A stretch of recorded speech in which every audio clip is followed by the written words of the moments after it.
Now, kids, it is time for the ANAGLYPH Jukebox. Linda Maria Ronstadt has earned 11 Grammy Awards, 3 American Music Awards, 2 Academy of Country Music Awards, and an Emmy. Christopher Loudon of Jazz Times wrote in 2004 that Ronstadt is, quote, blessed with arguably the most sterling set of pipes of her generation.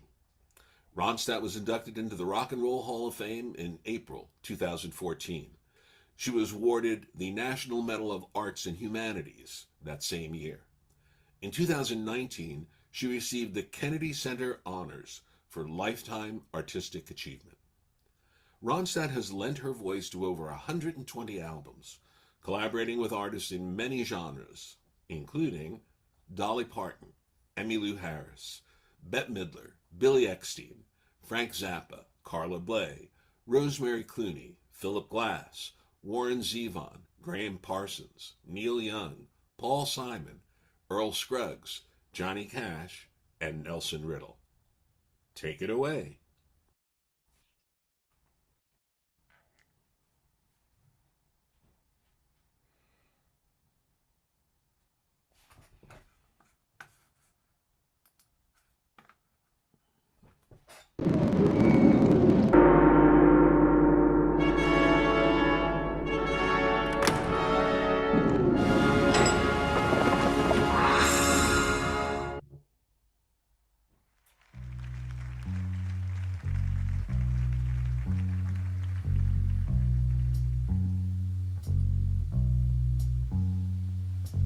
Feel so bad, I got a worried mind.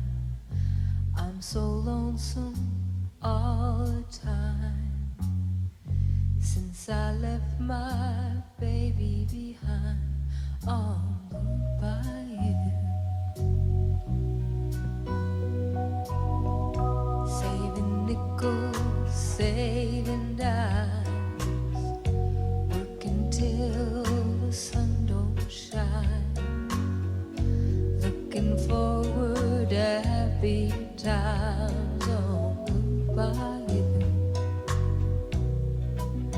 I'm going back someday, come what may, to Blue Bayou, where the folks are fine and the world is mine. Blue Bayou, where there's fishing boats with their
Yeah,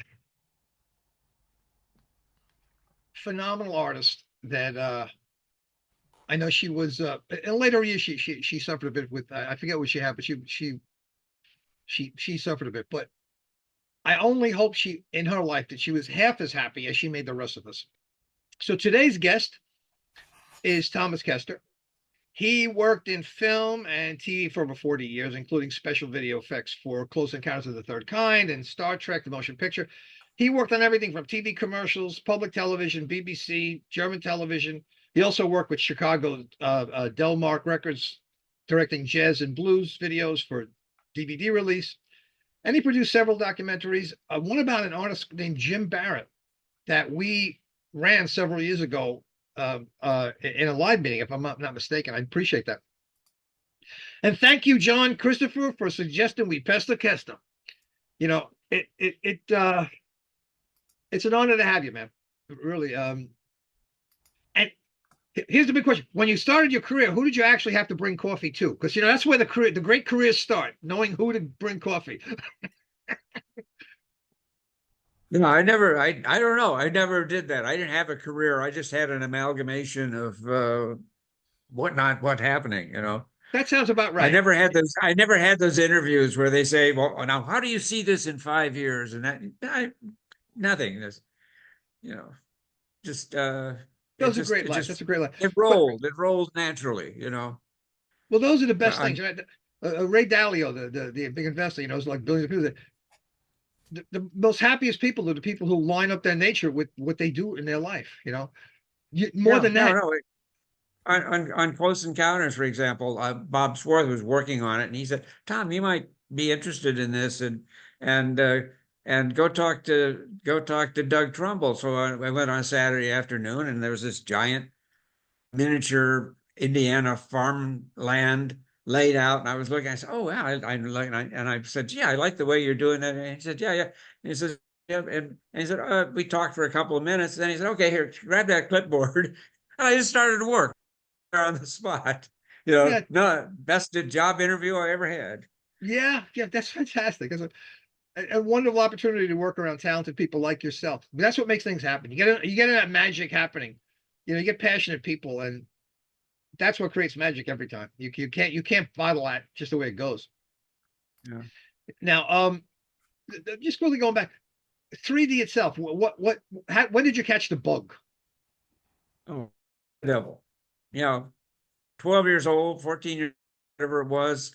Wanted Devil came out, and I thought I was going to see Cinerama because I had seen the thing about Cinerama, and I said, "Oh," and I went, I thought, "Gee, this isn't Cinerama." But then I put the glasses on. I said, "Oh yes, oh yeah, this is cool." So Wichita, Kansas, I saw every 3D film that came to Wichita, Kansas, which was most of them. There's a couple of them I missed, and there were 3 theaters that ran 3D. And one ran the Universal and the whatever. The other one ran who was the big 3D maker back then? It wasn't MGM. It wasn't because MGM just made a couple. Warner Brothers, that was it. Yeah, there was one theater that ran double features, and sometimes they'd be double features of 3D. And I said, "Oh well, this is great." And when 3D comic books came out, and I saw that, and I had there's Fearless Fosdick, which was a Dick Tracy kind of parody, and he's shooting the gun, and the gun is they lay out is such that the gun is here, and it shoots the guy, and there's a hole in his stomach where the bullet coming through. I said, "Okay, this is great," and I looked at it and I said, "Oh, wait a minute, red, green, da, da, da, da. Oh, I can do that." And I started drawing little 3D pictures. I said, "Oh, yeah, I can do that. That worked out." And then that goes to rest until, somewhere in the 80s or so, when there was a revision of 3D and then not. And then when digital video came out, because I thought we do something with film, get 2 cameras, get 2 Bolexes, but you can't synchronize them, and you got so you just give up on 3D film. But when digital video came out, and I found out from some friends that you could you didn't need a sync pulse if you're doing double system with the video, because video, yeah, wait a minute, and the cameras should, yeah, well, it turns out they don't, but they should sync. So I did an experiment, a couple of borrowed video cameras, and then I bought a pair and made a little rig and shot an air show in 3D, and that What gave year me would the that? thing about, What year would be that? this would be 2003 or 4. Yeah, Okay. yeah. When did DV come out? That it was good, and But before that, had you shot any like stereo realist stuff? oh Any yeah, film? no, in the like 1989, I joined the 3D and got a Viewmaster, But that's a and there's a big gap there, Tom, between Buona, yeah, now and there is. so okay, wait. There was. So I like that. I'm gonna follow that train of thought. Okay, so the comic books now, right? Because at some point you said what you just said is, oh, I can do this, right? Yeah. So what did you trace? Because you kind of, you didn't just decide, hey, I'm going to do this, right? You must have looked at a comic and saw how the lines Right, were exactly. And separated. you cover one eye and you learn about, oh yeah, this book, and get your color trends out. This was, Crayola, Yeah, yeah. So in other words, did you which is take terrible tracing? because oh no, I just did it on paper. Also, you didn't And trace, like you didn't do that, right? yeah, no, I would draw this image, and then I draw all this, and all the road is going like this, so you kind of bend it down, and I got a flagpole; those will be straight up, and So you figured out how to draw it. Um, yeah. at what point did you figure out, other than bumping into the club in 1989, that you could actually do it yourself, a photograph, Well, yeah, I did. I made a little. I wouldn't call it a slide bar, but I made a thing with a Brownie camera, and so pushed it up here and take the picture, and slide it over and take the picture. And oh, okay, that worked. You didn't have to look at it cross-eyed because there's no. right. I didn't have a Holmes viewer or anything. I just. How old were you then, you think? You recall? Well, that would be then, 16 About or about 17. Yeah, 16 to 17. Okay. At that, yeah, it's significant when stuff works its way in early. It yeah. it really is amazing how that I've had that same experience. I built my first laser at 10. When that's in your noggin, try to learn stuff like that later on. I mean, you could do it, but there's like an instinct you end up with by figuring out yourself at that age. It connects things, and anyway. But that's fantastic, man. What's the curse of always wanting to know how things work? How does Yeah, that work? curiosity does it every time. Yeah, yeah. There's a saying, but I'm not going to say it now because Herb's not here. If it's a cat joke, he's got to be here for that. So we're going to begin with, and you can tell us a little bit about it. Folks, we're going to begin with a glimpse of a movie called Slow Glass. Check the chat for a link to watch the whole thing at your convenience. But we're just going to go so far. We're going to leave you hanging. It's going to be like, and now our hero, come back next week, folks. I know you'll have to figure it out yourself, but we're going to bring it to a point where I think it's going to pique enough of your interest. And the interesting thing about it, during and then after that, we're gonna show Ghost Car. In the after party, we'll show the making of Slow Glass, which is actually the first, as far as we know, the first documentary in 3D about a 3D movie that was shot. So it'll answer a lot of your questions, or it'll give you more to ask Tom in the after party. So that's the sequence. So be prepared for that. So before we begin, I'm just going to go with Tom just another minute. If you want to give us a little story, like a story about Slow Glass, could you give us a little something on that? You could take the spotlight off, but he could talk, if you don't mind. He might be frozen. Okay. We were having those, issues. I think Yes. that's what's going on. So Okay, perhaps we'll let get him the get story back in. afterwards. We'll get I don't see him. while we're waiting for. Okay, is he coming back? As soon as he comes back in, let me know because I don't see him on my board here. So here's a little advice, consumer advice. These are the Ray-Ban stories things, right? Don't do it. Buy a camera. Do something else. Just go on Reddit. You see all the problems with these. Right at the I had these about 2 or 3 years. They're great to take, with your family shot. Just tell me when he comes in. Nice family shots with it because the trigger's here, and there's actually a little up here that ain't working down here. over here is like for this is actually wait a second, yeah, this is the picture lens and this is the spatial lens here, right? So you can actually get 3D out of these things. Believe it or not, they're actually 3D glasses. That's strange. Here's a little trigger Anyway. on the side. It has. Anyway, I'm back and I'm sorry, but Oh no, not at all. if that Not at if all. that happens again, just go ahead and start the movie. No, it's okay, man. It's okay. You know, yeah. Yeah. That, I have enough props here. I'm working. I brought in the clowns while you were. Anyway, so just give us a little lead in to slow glass. Just a little something to say. Well, lead-in happened because back in the day, the LA 3D Club was just slides, you know, and there was a movie division started by John Hart, and they would have a meeting like maybe every 6 months, maybe on quarters, and long about that time, and like I say, I started interested. Wait a minute, we can shoot 3D videos, and so for a short while there, the meetings of the movie club got to be bigger than the meetings of the regular club, and so and eventually they were doing digital projection, and so they just said, well, let's just have one club and we'll do it that way. But John Hart and Ray and others, wanted to do some movies, and I talked to Ray about, and he said, well, I've got this story, let's get who wants to do it, and we it's like the thing John Chris, we started a movie division club sort of, and very quickly said, well, let's do this. And I had just gotten these two JVC HD1, the high def, early high def things, and I'd made a rig out of them. I found if I take a hacksaw, I can take a little bit off and get it down to 3.5 inches. And I thought, I thought, but I then realized Buona Devil and House of Wax and everything that was done with the natural vision camera is inches.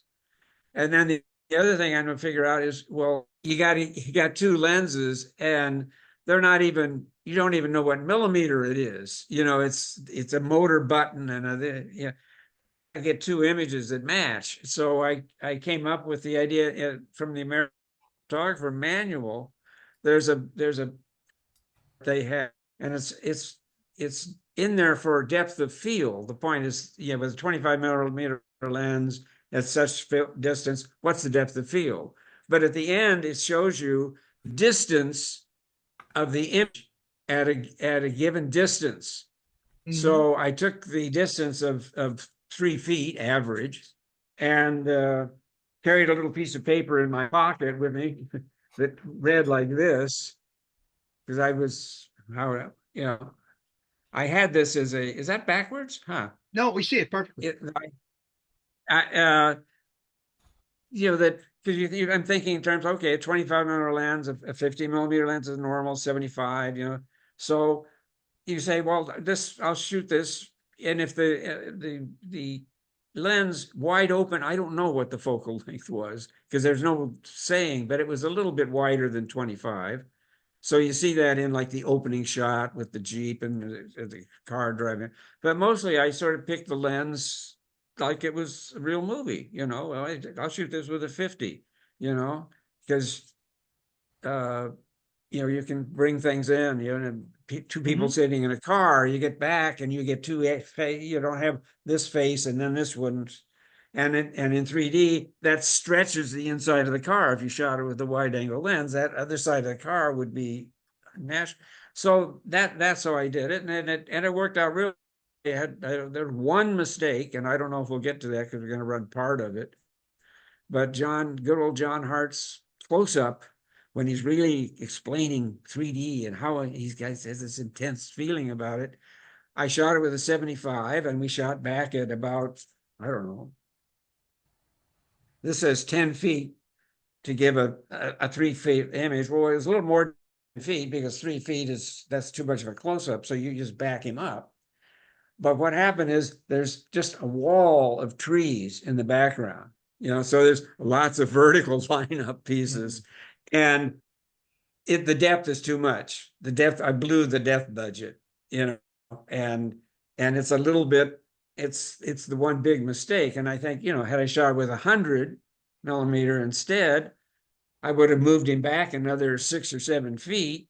So the angle between 3.5 inches on this side of his head and the other side of the head is going to be so much narrower, and the backgrounds are going to come together, and there'll be softer focus. And, other than that, I'm happy with most of the photography. Yeah, well, that is very generous of you. So we can obsess on trying to find a spot that you screwed it up. Now that you told us, you're a good guy. You're a good guy. Yeah. But so what we'll do is we're going to start that film in a minute, and I'll be interrupting along the way just to ask some questions, as we move. And we're not going to stop it. Well, I'll just be brief, and Right. Sure. And so, and anybody wants to watch it, it was on the ANAGLYPH version was on the email that was sent out. I think somewhere in the link that there will be a link to the side by side and I think over and under. Some of these were over and under. But if you're going to 3D TV, you got it figured out. If you don't, you got ANAGLYPH glasses. Either way, I think you're going to enjoy it.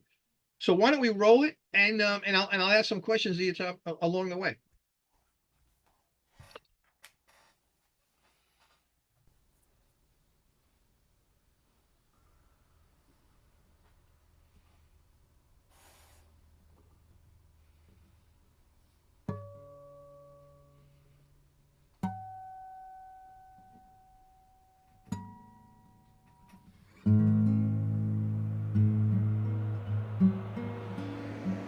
So do you recall how the camera was set up here, John?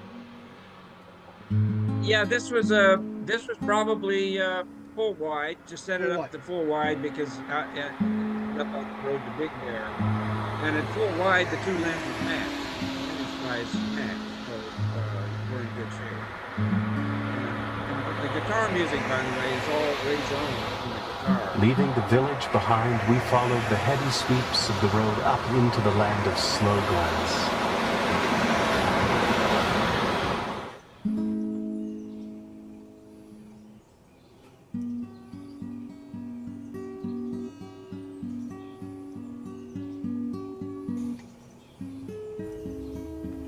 Those panes of slow glass must have been standing on the hillside for years. You know we can't afford to buy one. Besides, I'm going to have your baby.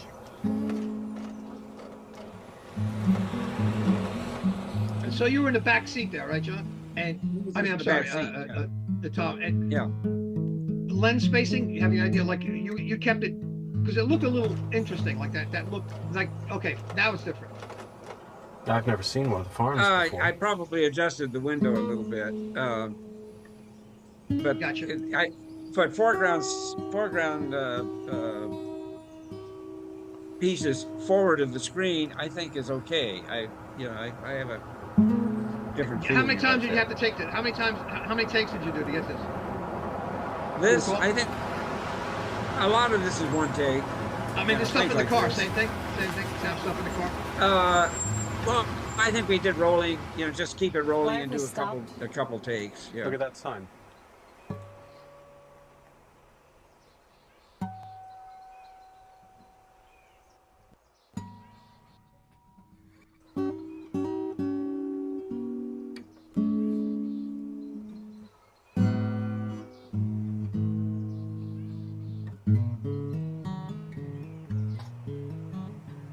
Let's go up and see what there is. Stuff might be reasonably priced up here. Come on. The exercise might do us some good. Been driving too long anyway. What did you edit with? I edited on Adobe Premiere. I had to figure out a way of editing 3D, and I've seen them before. I did, and it worked out quite nicely for a number of years until Vegas and Magic and so on came out with ways much more easy, convenient to do.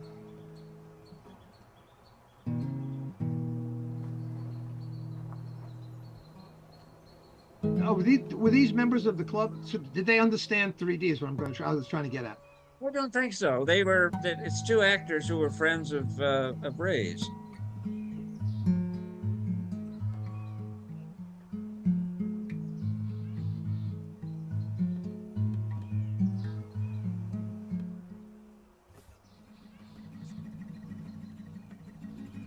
So you probably gave him some direction on how to stay put, right?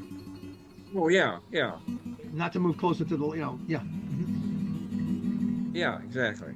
Well, you give them marks, and they're actors know they go to the right spot.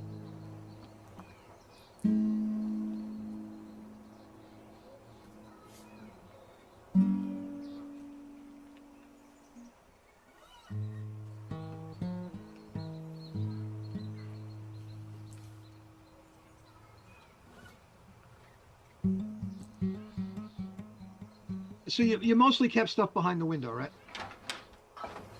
Mostly, Mr. Hagen? I put them at the window. A couple Glad to times see they some flew a little glass have you. forward, but Well, you've come to the right place. uh, Yes, we're on vacation. We saw your sign. Oh, you're up here from the city, are you? Well, you've come at a good time. My wife and I don't see many people up this early in the season. Does that mean we might be able to buy a little glass without mortgaging our home? There I go again, throwing away any advantage I might have had in the transaction. Oh, we getting close, Rose, Joe? that's my wife. She says I'll never You know when to learn. cut it. So. Anyway, come on over. Let's sit down and talk about this. Oh, well, wait just a minute. I'll run up to the house and get a rug. Next week, our hero. No, that's great, and that certainly will get people. There's no doubt that will. So I got so because it looked like, yeah, right. You changed the interaction, right? When you were in that back seat, you were way back. What were you trying to accomplish in that back seat, and how are you monitoring it? I was trying to get it as good as I could get it because I wanted a two-shot, which means I had to be wide, but the car is only so long. We had the tailgate down, so it's. I think I'm sitting on the tailgate, and with a little a mini tripod to kind of hold it steady. And as far as viewing it, I look through this lens, I look through this lens, or I look at this screen and look through the camera has a flip out screen, but it also has viewfinders. And if you look quickly, you can get one eye to see the whole image, and the other eye you can see part of the image, and kind of shift back and forth and check things a little bit that way. But you can't really see a good proper 3D image, But I'm your calculations guy. I like that. So did you take a tape measure or something and go to the back of the seat and pull and like go back to where you should? Yeah, and that's a case of this is the best we can get is this. I would like to have been further back, use a slightly longer lens, and it would have been better, but it's it didn't seem like there was a lot of bouncing around. Did they pick that road? Oh, that's Big Bear's got a lot of bumpy roads, and so we picked some of the smoother ones. And actually, I think we probably did more takes because of bouncing the road than what the actors were doing. Right. Wow. Well, you can watch the rest at your leisure, and we gave you 10 different ways to watch it, for God's sake. So you enjoy yourselves out there. But don't go now. And one other thing you can see in that shot where they're looking at the house and the kid in the window and so forth, we didn't have access to the inside of that house, so that also is a match shot to put him inside the windows. Yeah, put him inside of the house. Just a quick one. Why didn't you have access to the house? Were you trespassing? Tell me you were, because I'd like it that way, but nonetheless. The guy wasn't there. And he was next door to John Hart has a cabin in Big Bear, and this was the cabin next door. And he's saying, well, we could just shoot there. I know the guy. And said, well, no, he's not here. So we couldn't get in the door. So that's great. Just as a side note, I shot a thing called, which one day we'll show you, Attack of the Killer Drones in 3D. And we trespassed on John Leguizamo's property up in upstate New York. Same thing. He has a lake. So we had the drone fly across the lake. We had the guys get killed in the lake with the phony blood. We figured he's a cool guy though. If he'd come out and see us with flying drones and 5 gallons of fake blood, he'd go, yeah, okay, I'm going to have lunch. have like I said, Yeah. but that's beautiful. I'm glad, but that's what you have to do. Guerrilla shooting. I love it. Yeah. Thank you for that. Look, I'm not going to drag. We'll move. We're not moving fast enough. So, but right now for something completely different. But we're going to show the whole ghost car. So get yourself some popcorn, and it's excellent.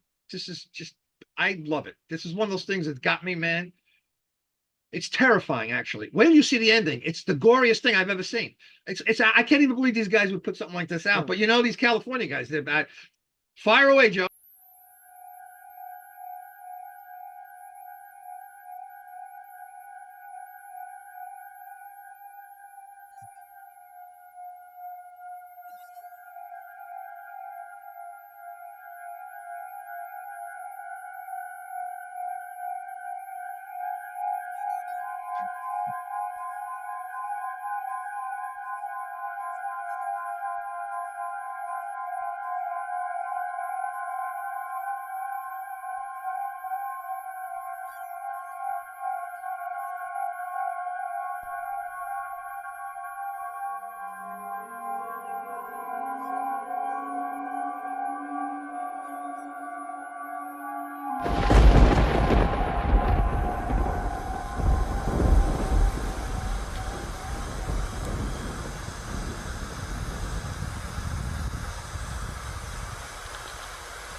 What's the matter there, fella?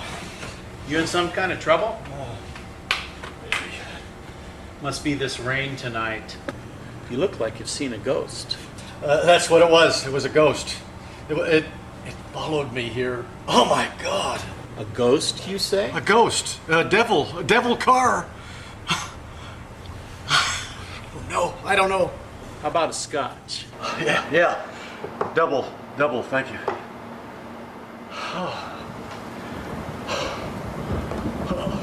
Oh, take it easy, take it easy. So you say you were chased by a devil? I was driving up the mountain, about a half mile up the mountain, in this hellish rain, and bam, I get two flats, and some idiot had dropped a box of nails on the road.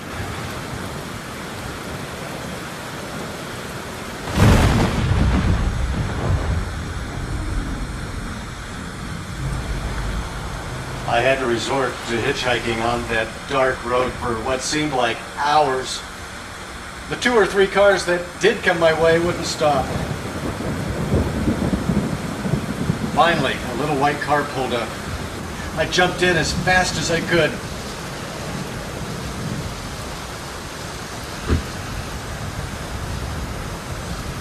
I turned to thank the driver, but when I realized that there was nobody driving the car, I broke out in a cold sweat. I knew I had to get out of the car, but I couldn't move. I was catatonic. And the ghost car continued down the road in the rain with me frozen to the seat. I knew that there was a major bend in the road ahead and that I was going to be plunged off a cliff to my death, but I was helpless to move. But just as I thought I was going to fly over the cliff, a ghost hand reached into the car and turned the steering wheel, saving my life. The ghost car didn't see fit to take my life at that curve, but there was no guarantee what would happen at the next. And yet, again and again, the ghost hand appeared every time to steer me through those wet curves. Finally, mustering up every ounce of courage I possessed, and putting my soul into God's hand, I threw myself out of the car into the blinding rain, scrambled to my feet, and began to run. But I never looked back.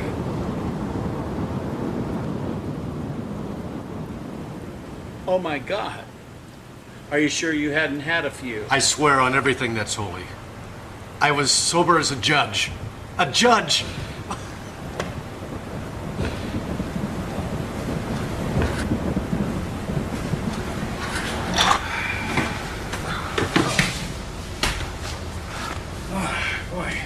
What can I get you fellas? Sure is a hell night out there. Listen, You ought to hear what that poor devil down at the end of the bar has been through. Hey, oh, it's like that weird guy that was jumped in the car when we were pushing in the rain. Gee. What?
That was great. That was so wonderful.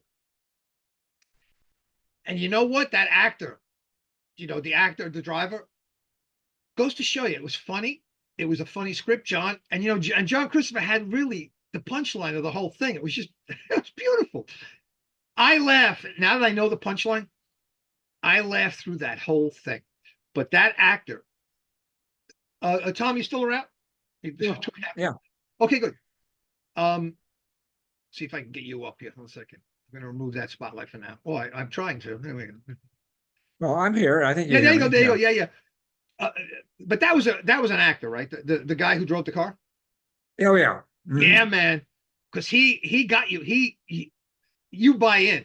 You know what I mean? He did such a great job that he carried that story so well. I mean, everybody did wonderfully, and it's just a great story. You know what it is? I want to explain that to my wife, but I can't. I refuse to blow the punchline. You know what I mean? Like, you got to watch it. Because we have John Christopher who might want to chime in. I'm seeing if I can get him to unmute. Yeah, John. That was great, and you delivered in there too, man. The guy, the ghost head, the whole thing is good. Yeah, hop on, John. As far as I know, Jack was a partner with John Hart.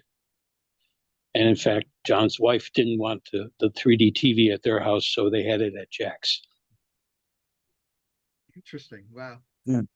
Well, And technically, John didn't have a script. He had a shot list. And so Ray Zone and the others got together and, basically you had all these people that contributed. And you have Brian Gardner, who was the stereographer for Coraline and Life of Pi, and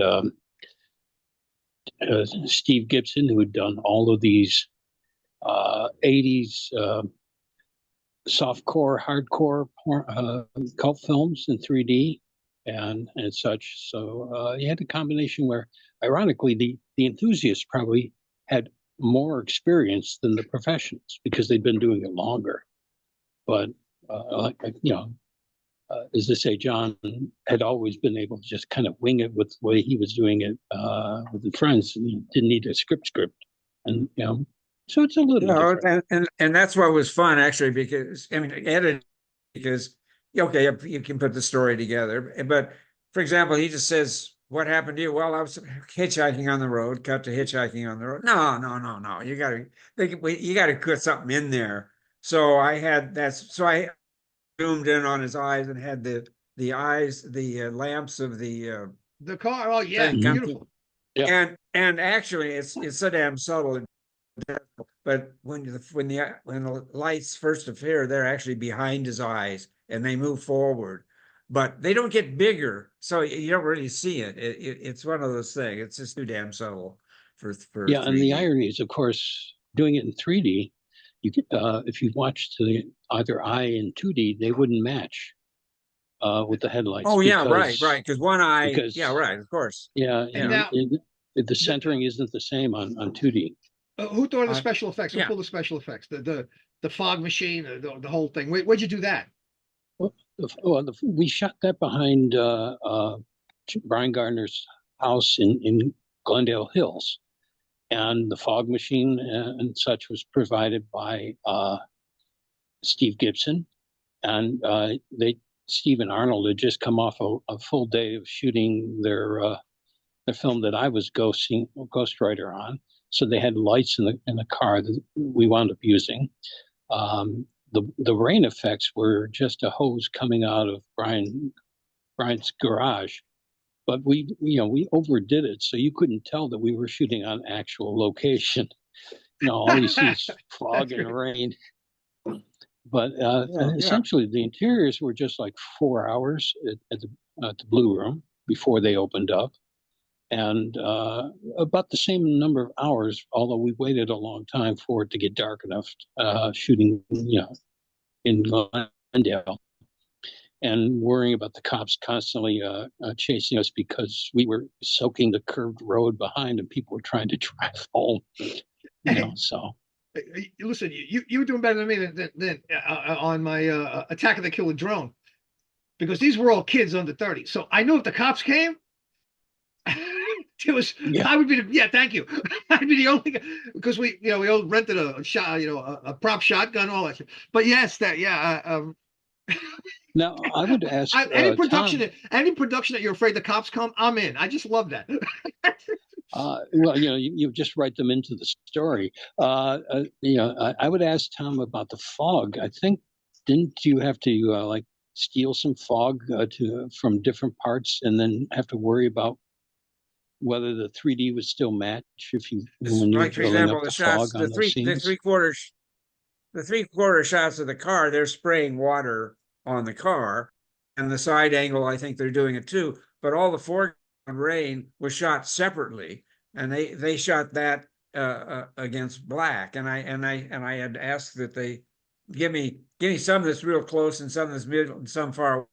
Maybe I could try that didn't work because you needed to have a proper green screen or something so that you get only rain. So I could only add one layer, but one layer is all that it takes, and because it's just there.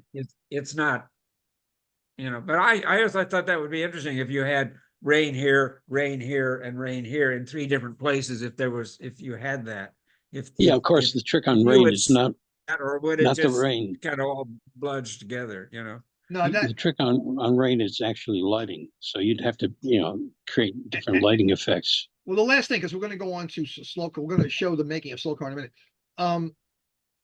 How did you mic that, John? How did you do that? What were you doing there to mic that? Oh, well, I've got a fly here in the library that's trying to buzz me, but it was all, we were using basically Tom's sound equipment. Yeah. It's in 3D. Those cars, it's radio mics. They're on radio mics. Yeah. Well, when we were doing slow glass, we had the lavaliers on the first day, and nothing worked properly. So my edict on the second day was no more lavaliers ever, and we had boom mics. And, interesting. Yeah, so we did the same thing on Ghost Car, but we didn't have to do anything for the exteriors, obviously, and Tom would have to do anything that was actually in the car for either one of those two shows as far as sound. Yeah, and the last thing, because we've got to get onto that, because we're going to go real long here. Premiere also editing Premiere or. Yeah, Adobe Premiere. Like I say, in 2004, nobody knew how to edit 3D, and I came up with a system. And at the convention, I used to have a show on how to do it.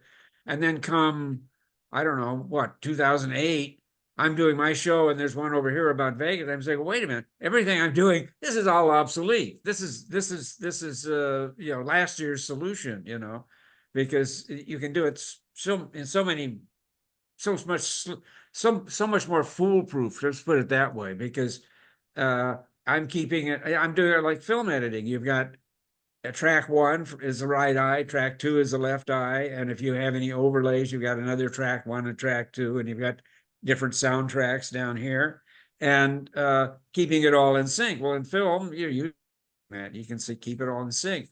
In video, people say, "Oh yeah, how do you do it? You got a time code, you got, but on that small format video, you don't have a proper time code. You don't have a real clocked time code."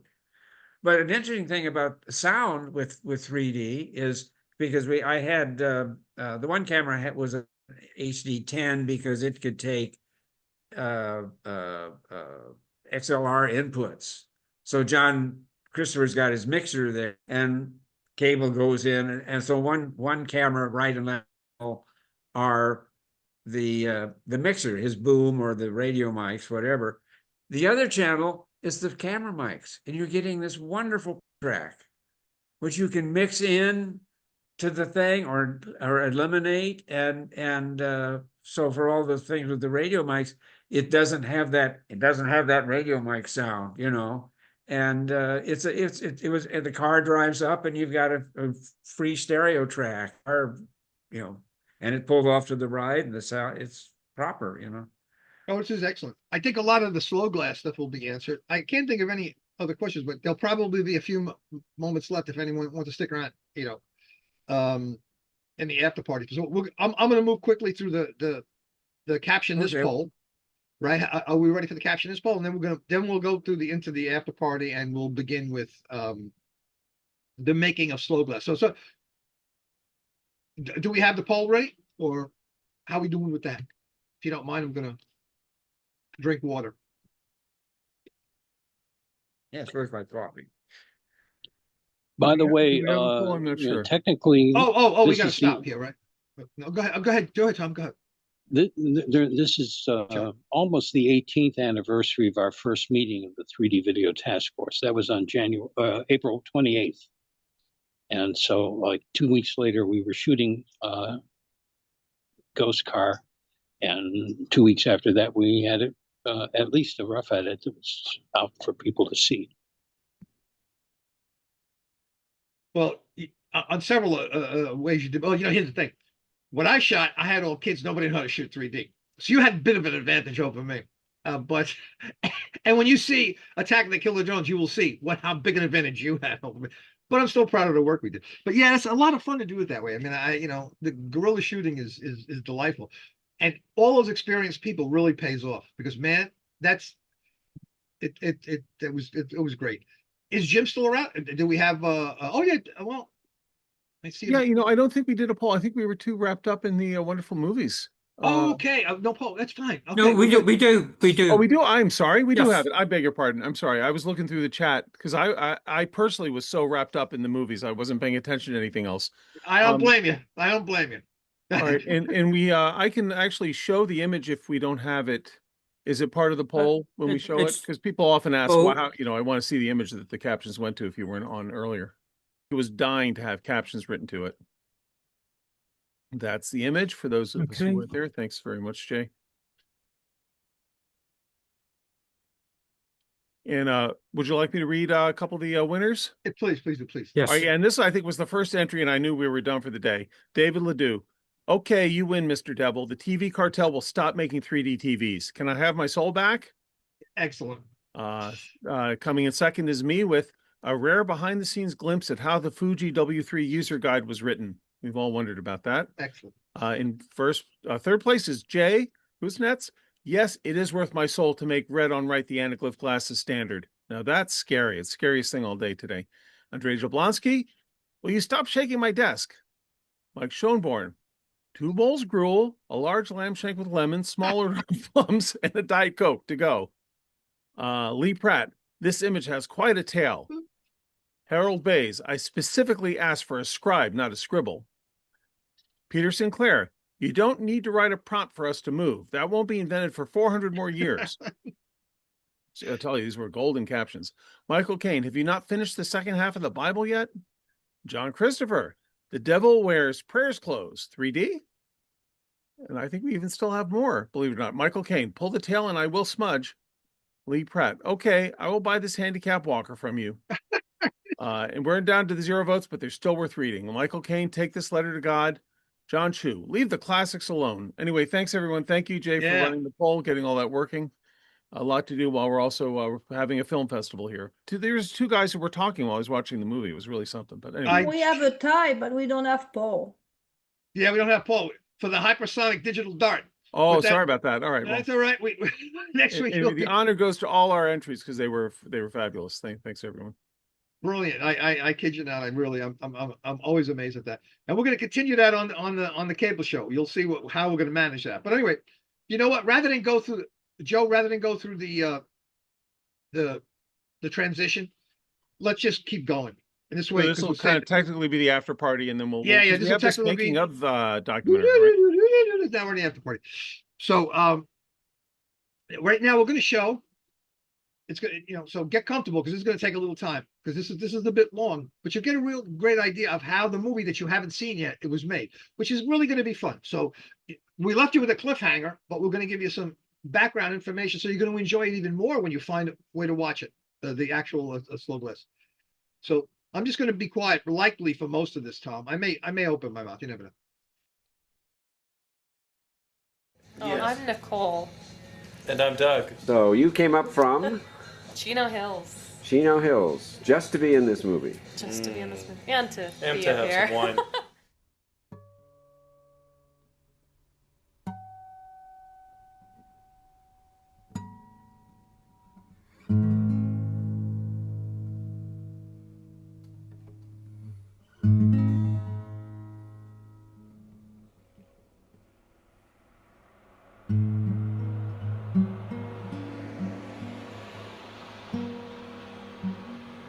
What were your first impressions when you read the story in terms of the characters, what you could do with them? As far as characters go? You want to start? Sure. Well, having read the screenplay first before reading the short story, well, the mood strikes you particularly, that sort of, as you were talking about over lunch, that sense of pace and sort of airiness strikes you there, the mystery of it. What is going on between them that is not on the page? Yeah.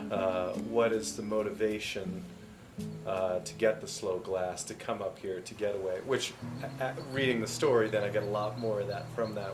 As an actor, is helpful.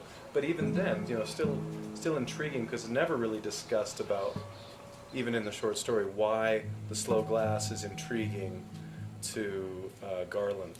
Well, Garland is a poet, being in touch with the inner child and the wonder and awe of seeing these things.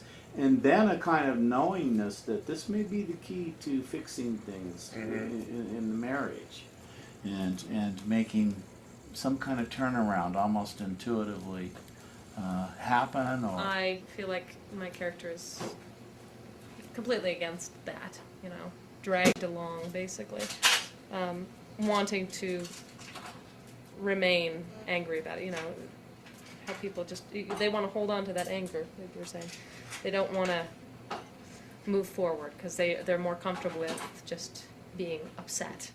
So what the hell are you doing here? be more subtle. I'm slicing the onions a little bit thin to make a little garnish that's edible garnish for the salmon steaks for the actors. Mm-hmm. And what do we get? Yeah, steak, baby. We got that.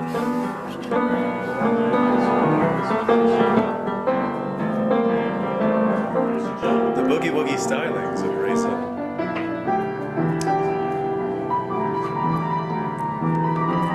Oh, tickle those onions.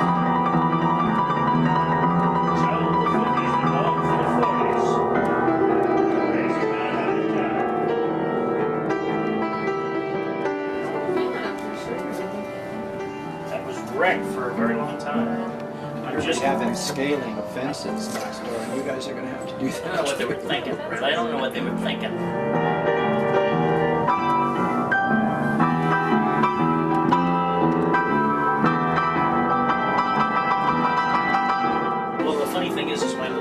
Irish doctor calls me to his office. You know, we're having our post-operative discussion and chat, you know what I mean?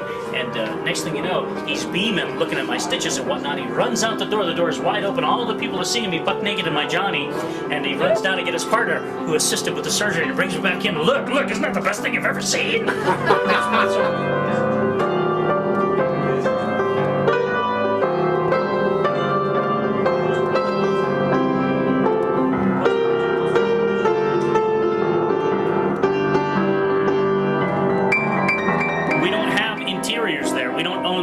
That's my concern. That's why I don't want to put anything outside or touch the structure in any way if I don't have to, you know.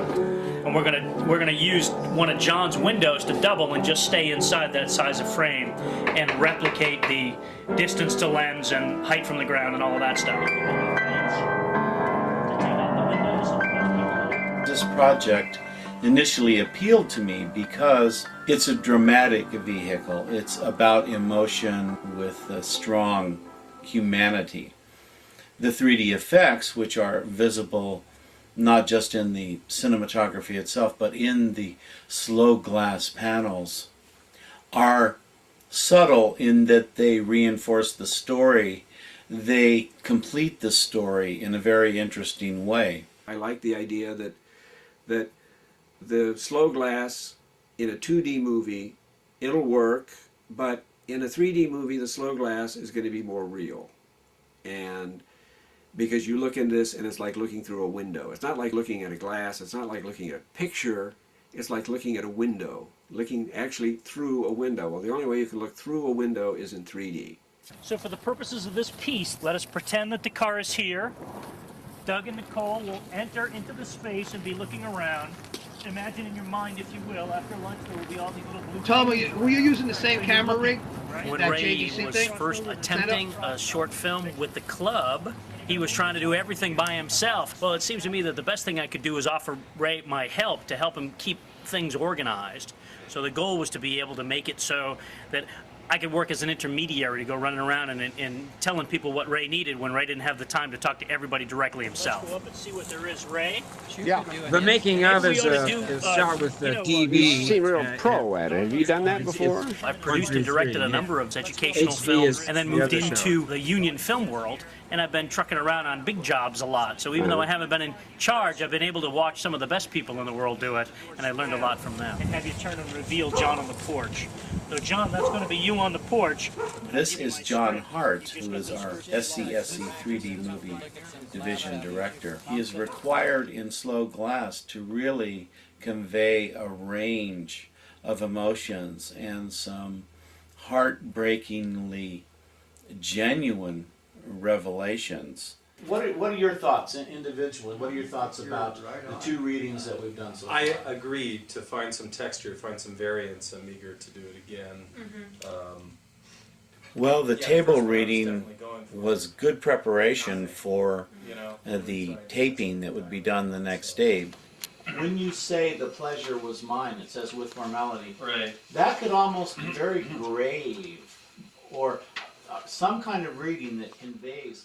I think it was particularly helpful to John Hart, who has had considerable less acting experience than Doug and Nicole. You somehow, when you say that, the recognition of this quantum change should be in your voice. It's easily done. You're saving the show, Cassie. Yeah, you are. No idea. Don't you love it, Cassie? One of the reasons I wanted to do slow glass when they asked for volunteers, and Ray said, well, yeah, how should we do it? You want to do it with the Toshiba? You want to do it with the New View? I didn't want to do it with any of those. Instead, I decided I want to do it with this. And this was my new rig. It's the JVC HD. It's actually, one is an HD10, one's an HD1, but they're virtually the same camera. Just to block that white hot thing on her neck. Any consumer camera is not the camera to shoot the story film with. Except that it is, because it got it done. And there's all these movies that are made with DV cameras and all that. But, you know, what you want is a camera that has a focus ring that locks where you want it, and it's got a zoom that tells you where you want to be. But, You know, it's not the camera that shoots the show, it's the cameraman. So, you know, you can, if you know what the limitations are, you work around them and you can come out okay. Check you out. Now you're officially equipped. So, Please be money. and why don't we not do the stop thing, because that's just a headache. No, We no, gotta no, do we're the do- other no, shot. no, that's. We gotta do 2 other shots. We got our setup and our flags and cards. What do you think? You want to try with this dog? C2, A tick 2, marker. Action. That's fine. Let's go and see what there is. Stuff might be reasonably priced up here. Come on. Exercise might do us some good. We've been driving for 4 years. Cut. Action.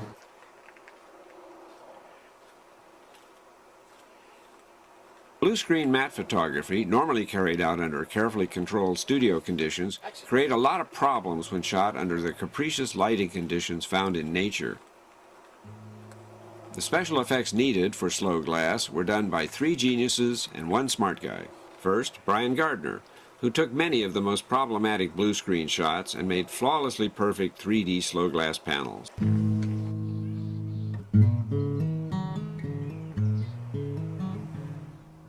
For the critically important slow glass that casts its spell on Hagen, he used a 3D winter still shot and added falling snow and frost on the glass.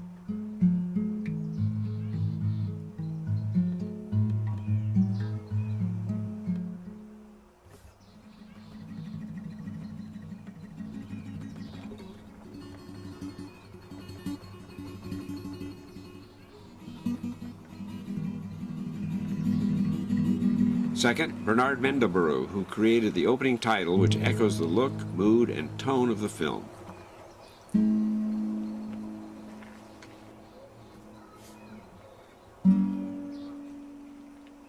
Here's your check. Thank you very much. It's a pleasure to do business with you. When the plan to keep Pleasure things was mine. simple by not having camera moves on the slow glass panels went afoul by the urgency of production, Bernard stepped up and solved that problem handily.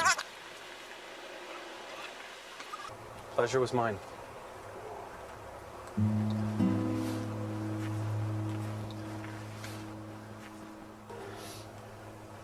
Mr. Garland.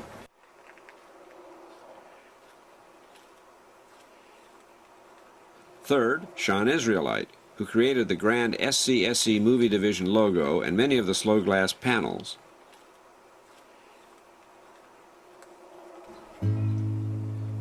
He also solved another problem with special effects that was not originally planned. Because the crew did not have access to the interior of the cabin, scenes of Hagen's wife and child inside had to be done as effects shots. In many ways, this is the most difficult kind of special effect, one with no spectacular elements, which must be accepted as simple photography without question.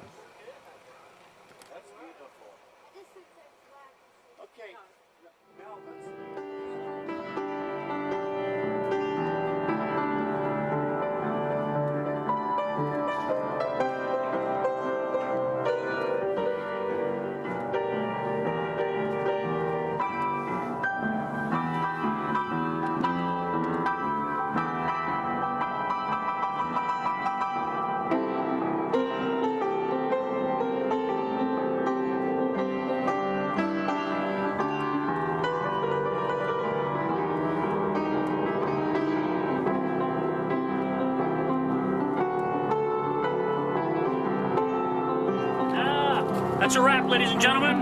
Okay, Ray Zone, ladies and gentlemen. John Christopher, soundman extraordinaire. Our hero, Garland. Yes. Our heroine, Sonia. Yes. You guys are terrible. We loved her. She was great. What are we leaving in the car here by That's a accident? great question. I have a leftover half a sandwich. I thought about. You've had it for 2 days.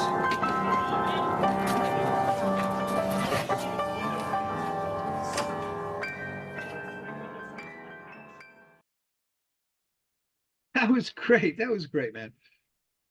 So that's the same rig you shot with, right, Tom?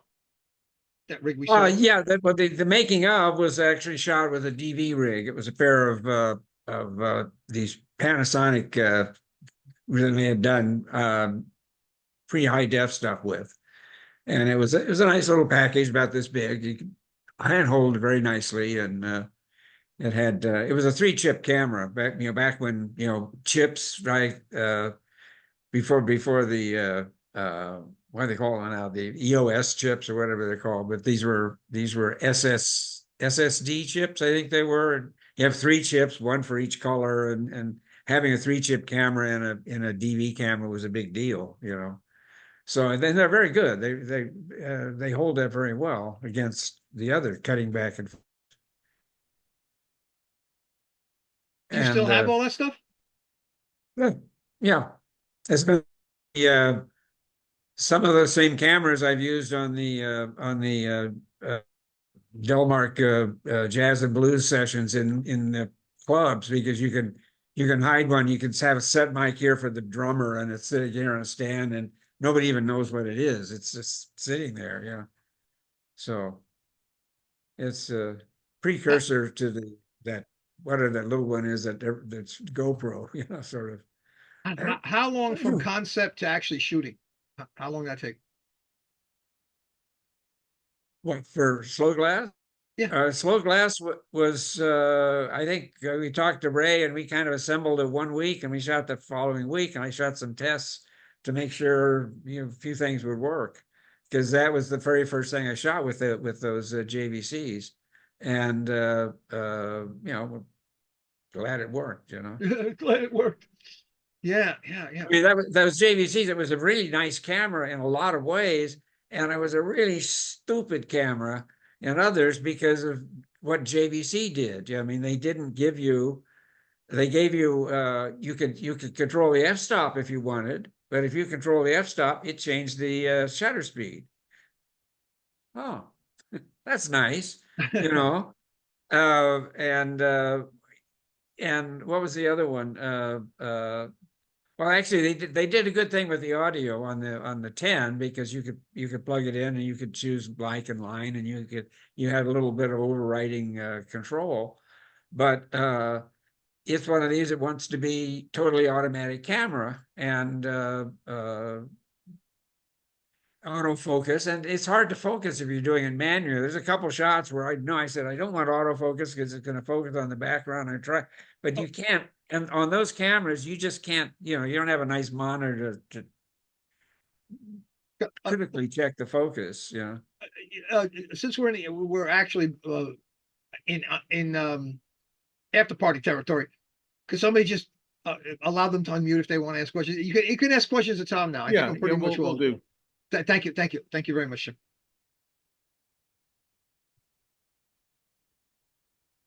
Storyboarding this, right? You just said a shot list, right? What, for Slogan? He had a script, a paper script. We didn't storyboard it per se, but we went out where we went. The evening before, we kind of went through and said, well, we'll lay them out here and da. And the next day we had the whole crew was there, including the AD, who was really, really helpful at smoothing things through and getting things. Hey, listen, it's always good to get it. That's always good to have an AD that can cook. I'm in with you, man. An AD that can cook, yes. One of the trickier things was, nobody consulted the effects people about what to do with the blue screens beforehand. So we had blue screens on blue screens and things like that. And when John Hart delivers the purchased Slow Glass, he has it wrapped in a blue blanket that's the same color as all of the blue screens. So it must have been a nightmare for the people doing the effects. Well, that was a little garbage mat for that part. But that was Bernard Menderberg who did that, because without motion control on a pan, you've got these things going by, but they're going by at human speed. And if you correct those, it doubles the jiggle, so to speak. And no, those are tough to do. Yeah, no, he did. That was his main contribution. That in the title, and Brian Gardner did all the really big full shots and all the ones that are just dead perfect. I mean, that one, I don't know if you noticed, there's a tree. It's one of the centers. There's a tree with a backlight, and the backlight shines onto the lawn in front of the slow glass. I mean, that's so damn subtle, but subtlety is great. The matter is one that wasn't in Ray's script, but it's in the dialogue where he drives. I looked back and I couldn't tell what he was looking at. Well, originally it was, he looks and there's the kids in the thing and he's sitting smoking his pipe. I said, no. And I changed it so the kid slowly dissolves and you see him reflected in the glass. It's so damn subtle, but some people don't catch it. But that's how it ends, and that was good. And we were way behind. It was like a year. We shot it in, was it 2004 or 2005? Might have been 2004. How many days but that it was take? a year before. Yeah. It was a year before it was done because we wanted Brian Gardner and to do the thing. Well, Brian Gardner got onto Coraline, and the other guy got Life onto. of Pi was he after was working at. Yeah. And so I kept saying, well, Ray, I'll do some of them. And Ray said, no, let him do them. Let him do it. We can just take time. Right. And finally I said, no. So I did about half of them. But I did the easy ones, which sometimes turned out not turned out to be so easy because, for example, one of them is you see, I think there's 3 panels, in the woods, and then the truck drive, there's car in front of it. You also see the sky. And it's my own stupid naivety that because I've done all my effects work in film, and film is blue screen. Well, video is not blue screen. Blue screen is not the best way to do it. And so I have there's sky in the shot, and then there's these screens. So your little garbage man, you split the screen in half, and this part doesn't get But a lot of that kind of stuff. Yeah. Well, you're right. You're supposed to use green screen on video and blue on film, but they actually did that on Life of Pi as well, where they chose to go with blue because it's just more pleasant than seeing everybody reflected in green on the set. And of course, they had the same problem you have, where you've got multiple images in stereo in the same shot, but they're not all the same. Alignment. They're not, they don't have the same focus point.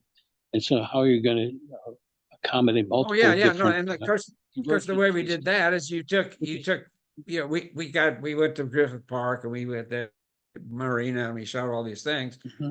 And then you decide which one you're going to use, you composite them, and you set the window for that particular image. And then that whole image with that window is set back into the, how to match the depth of the thing. So the depth of field of this one, of the slow glass, starts here and moves back. You don't have anything protruding forward. You don't have the window forward. If the window forward, then it blows the whole effect. How many days did it take to shoot it? How many days? We shot it there just for 2 days. 2 days. Essentially, it was a day and a half. Were you able to look at anything? Well, no dailies, right? I mean, it was a way to look at what you shot. No. A daily was. That's a jargon for stuff you shot that day. We can play the tape. We can play the tape back on his TV set in there, but I don't think we actually did. I checked a few things, just to make sure we got them, but. You wouldn't have had 3D to watch. That's the thing. You could have looked at 2 eyes separately. How about you, John? How about you? You had your audio. You had no problem with that. You just checked that at the end of the night to be sure you didn't. Well, as I said, it was all went on the tape. The lavaliers one of the lavaliers didn't even work, so we didn't have the lady's voice. We had to steal it from other sources, and so then the second day when we were shooting outside that cabin, I said, no more lavaliers. I held the boom And contrary to what everybody does, where they're trying to not have the boom go into the picture, I specifically planned where I would put the shadow of the boom. So it's like thinking positively rather than negatively. And I made sure the boom was always out of the shot, but instead, worrying about it coming into the shot, I was concentrating on the positivity of having it where I wanted it to be. And the sound is much better, I think, in that section for that reason. But you have problems with the lavaliers where you have the police scanners and so on that are using certain channels, and so it does affect you on that.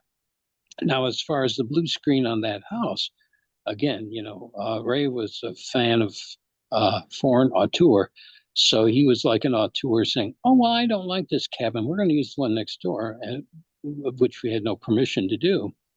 And so I was responsible for putting in that blue panel, and they're thinking, "Oh, we're going to nail it into the thing." And I'm saying, I'm never going to nail anything into somebody else's stuff. I fitted it in tightly without any attachments. So, it was just like the kind of thing I always do, where I put up posters without putting any tacks in them and things like that. But anyway, that's neither here nor there. Hey, you want to break slow glass? That's like 1,000 years bad luck. You be careful with this. Yes, but all those problems they had with the effects, that probably served well for Brian Gardner in doing Life of Pi afterwards, because we had that same thing in there. One of the unique things that we did for Ang Lee was all these multiple convergences in the same shot, and how to do that transition and so on and so forth. So, but in that case, they could plan it in pre-production, so they knew what they were doing. Yeah, it was nice to have a crew like that who is enjoying it just for the passion of it, and I envy that. So that's just absolutely wonderful. And it looked like, what did it say at the end? Fun, right? Fun and something. I forgot. Ray Zone's whole thing was to try and perk the club up at that time. He wanted us to work together more, and it was like all these things in 3D. We get used to being ignored, so we start doing things all in our own little corner. And I like that, so I don't bother people. But then, I can bother people without being there. Oh, that's right. There's 3,000 miles between us, and you're bothering me, John. I mean, you're good at that. Yeah, I should try to do it, so that way I could fail at it. But anyway, so that was his main incentive, not to making the movie so much, but it's giving everybody a sort of sense of camaraderie and carrying it through, and especially at this time when the 3D things were just starting to take off, and the movie division meetings, they always were treated like a poor cousin that we had to give you pizza and everything to show up. So they weren't prepared for the fact that we had meetings where we had over 100 people coming to the what was then an annual movie division meeting at the monthly meeting of the 3D Club. But we had them fully standing room only at the time around Avatar. And the joy of the folks in it and producing it, that it's funny how that could be carried through right to the viewer. And I could see everyone's enjoying the whole pace and the whole thing. It was great. Thank you. And thank you thank you, Tom, for spending the time, and thank you, John, for suggesting this. I know you're the greatest nagger I've ever met. I mean, I love you're the least annoying guy, to be honest with you. I really take you seriously, and thank you, because you mentioned this and it all just make perfect sense. My excuse is, I always go home with myself, so I'm stuck with my own punishment. And it's almost a 20-year younger one of you. I'm not gonna say you were a handsome guy, but you were less ugly. I could say that than today. I joke with you, John. Oh my God. Anyway, you look like a real pro, though, man. Getting out of that car with that big boom mic on you, man, and all those wires. That's why a good friend said to me, "Tell your son never pick up a wire, because if you pick up a wire, the rest of your life you're gonna be picking up wires." And woe is me. I'm still picking up wires. Don't have to reach far for them, but wonderful, wonderful crew, wonderful shows. I thank you for spending the time. Anybody have any questions? I was going on and questions in the chat. I think you guys have covered everything that we could possibly wonder about. So yeah, no, I didn't see any questions, but I think we've got a lot of people who've been paying rapt attention. Thanks, thanks very much for this fascinating, fascinating discussion. Okay, so good. We're now next week. Remember, we've got our friend Al. So he's going to be. He's a brilliant, and I see Dr. Nair. I'm going to call you that. Pleasure seeing you again over in India. Boy, it's getting late. It was late when we started. Yeah, it was late. Good point. Thank you for showing up as always. Thank you, man. Thank you. And your what we did last week is actually on the website now, so we got that up. So all respect, all my friends, you guys are great. Thank you very much for showing up this week. A big thanks to this week's guest, Thomas Koester, helping me pronounce his name. And thanks to our amazing crew for making this all possible. Stereo Doro, Jay Kuznets, Jim Hart, Joe Podoto, Paul Hutchins, Herb Weiner out there. I know he's thinking he'll be watching the video of the YouTube. And last but not least, you for stopping by to see what you've been missing in 3D. See you again next week. Until then, don't be stingy with your whatever you call the camera. And like everyone here in that production, they shared their joy. So share your joy, count your blessings.